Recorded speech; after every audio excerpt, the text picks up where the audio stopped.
Alright, let's dive into something that's been buzzing in the fandom lately, Melissa Rauch's epic return as Bernadette in Stuart Fails to Save the Universe.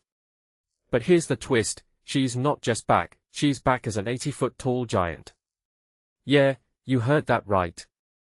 And honestly, this isn't just a gimmick, it's a genius move that layers so much into the character. Let me break it down for you. First off, the sheer scale of this is wild. When I heard Bernadette was going to be towering over Pasadena, my initial thought was, okay, cool visual effect. But no, Melissa Rauch actually got to live this role in a motion capture suit. Personally, I think this adds a whole new dimension to her performance. It's not just about looking big on screen, it's about feeling big. And what makes this really interesting is how it ties back to Bernadette's core traits. She's always been this tiny powerhouse with a sharp edge, and this giant version? It's like the ultimate physical manifestation of that. In my opinion, it's not just a fun visual gag, it's a character study in disguise. Now, let's talk about the behind-the-scenes magic. Melissa Rauch wasn't just satisfied with one take, she kept asking for more. From my perspective, this speaks volumes about her dedication to the role. It's not just about crushing buildings, though, let's be real, who wouldn't love that? It's about fully embodying this larger-than-life version of Bernadette. One thing that immediately stands out is how much she relished the experience. She even joked about getting a rush from it, and honestly, I get it. There's something primal about stomping through a miniature city.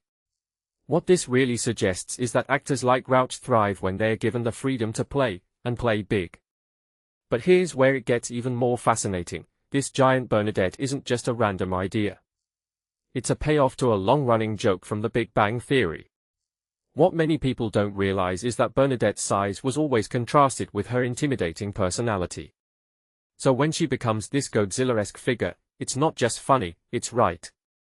If you take a step back and think about it, this is character development on a whole new level.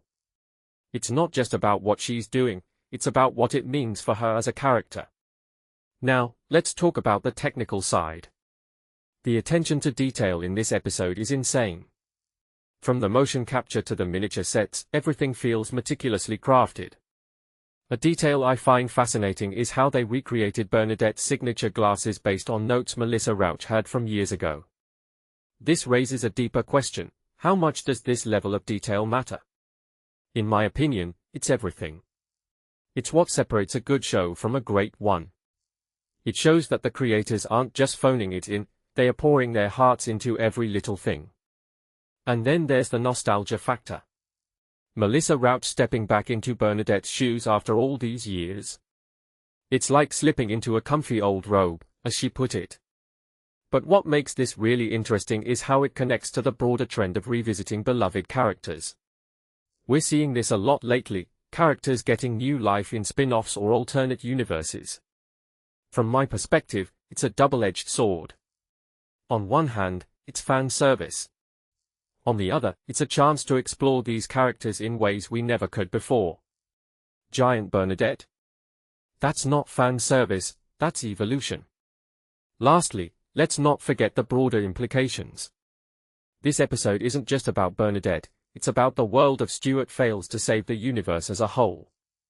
What this really suggests is that the show isn't afraid to take risks. It's not just rehashing old jokes, it's pushing boundaries. Personally, I think this is what makes it stand out in a sea of sequels and spin-offs.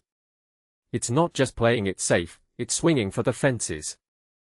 So, here's my closing thought, Giant Bernadette isn't just a moment, it's a statement. It's about taking a character we thought we knew and flipping her on her head. It's about the joy of seeing an actor fully embrace a role.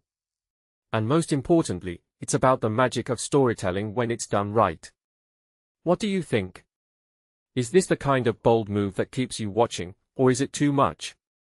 Let me know in the comments, I'm curious to hear your take.